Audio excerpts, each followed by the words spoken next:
Assalamualaikum warahmatullahi wabarakatuh. Perkenalkan, nama saya Ashar Mujadi Siregar, NPM 2014-0147, Prodi PGSD 2D.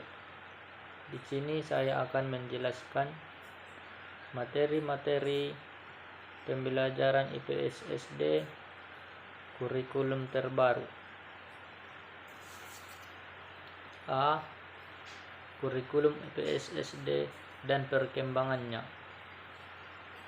Kurikulum adalah perangkat mata pelajaran dan program pendidikan yang diberikan oleh suatu lembaga penyelenggaraan pendidikan yang berisi rancangan pelajaran yang akan diberikan kepada peserta pelajaran dalam satu periode jenjang pendidikan. Penyusunan perangkat mata pelajaran ini disesuaikan dengan keadaan dan kemampuan setiap jenjang pendidikan dalam penyelenggaraan pendidikan tersebut serta kebutuhan lapangan kerja. Lama waktu dalam suatu kurikulum biasanya disesuaikan dengan maksud dan tujuan dari sistem pendidikan yang dilaksanakan. Kurikulum ini dimaksudkan untuk dapat mengarahkan pendidikan menuju arah dan tujuan yang dimaksud dalam kegiatan pembelajaran secara menyeluruh.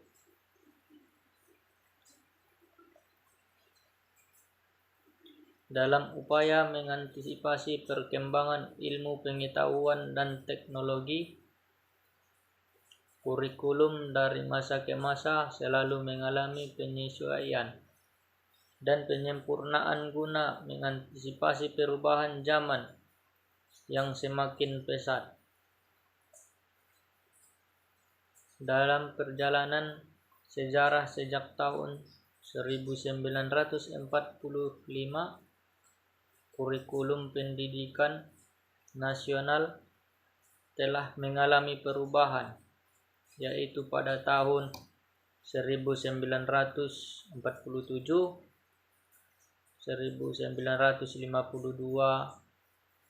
1964, 1968, 1975, 1986,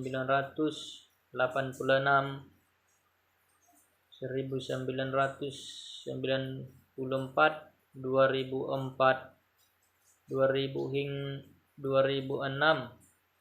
hingga kurikulum 2013 sekarang ini. Perubahan tersebut merupakan konsekuensi logis dari terjadinya perubahan sistem politik, sosial, budaya, ekonomi, dan iptek dalam masyarakat berbangsa dan bernegara. B. Kedudukan IPS dalam kurikulum sekolah dasar. IPS merupakan mata pelajaran yang mempelajari kehidupan sosial yang didasarkan pada bahan kajian geografi, ekonomi, sosiologi, antropologi, tata negara, dan sejarah. Kurikulum 1994 yang bertujuan untuk mengembangkan pengetahuan dan keterampilan dasar yang berguna bagi dirinya dalam kehidupan sehari-hari.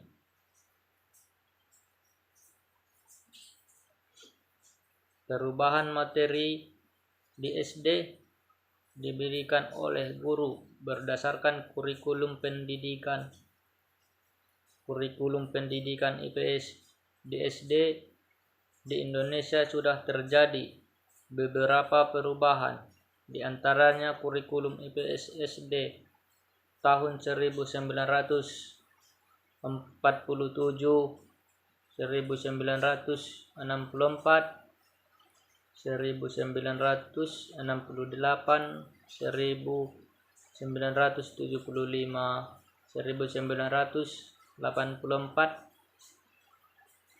1986, 1994, 2004, dan 2007. Dari tiap-tiap perubahan itu mengalami peningkatan. Bagaimana seorang guru menyampaikan kepada anak didiknya di SD. Contohnya,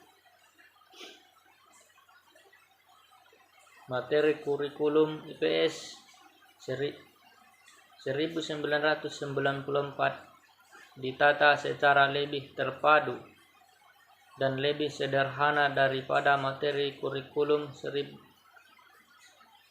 IPS 1984 dan kurikulum IPS 1975 yang masih tampak berdiri sendiri. Pada kurikulum IPS 1994, guru dituntut untuk bisa mengembangkan materi-materi yang akan disampaikan. Sedangkan pada kurikulum sebelumnya, seorang lebih mengacu pada materi-materi yang ada pada buku.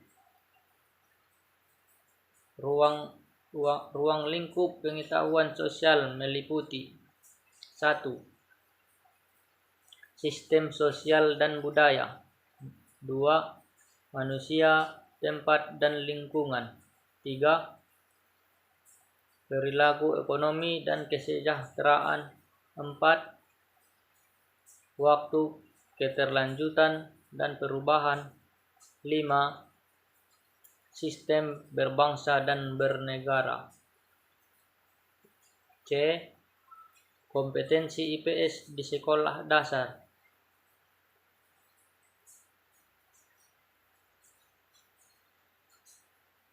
Standar kompetensi mata pelajaran pengetahuan sosial SD dan MI adalah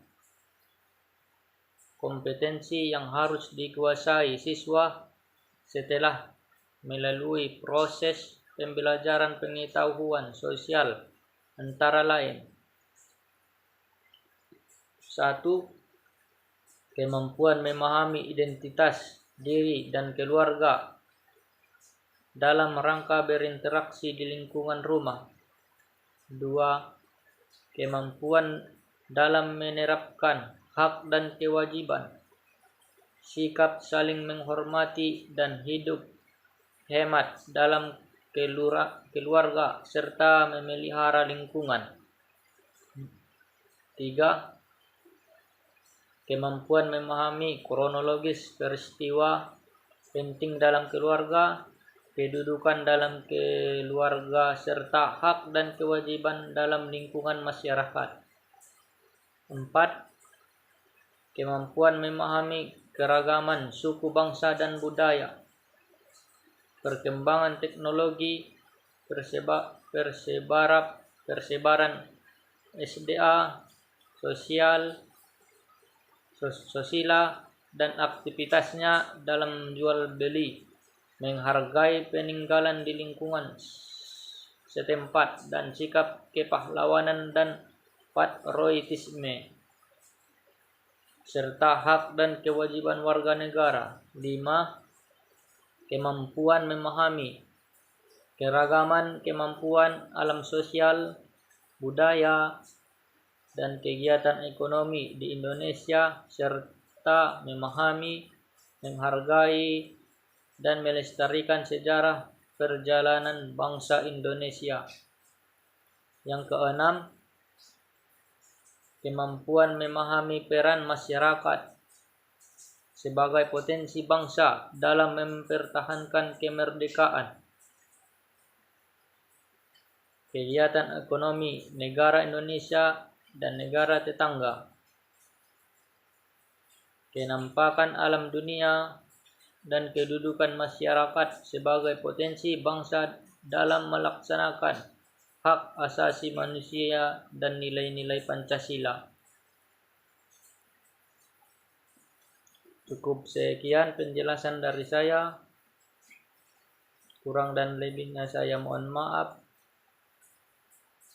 Saya sudahi dengan salam. Assalamualaikum warahmatullahi wabarakatuh.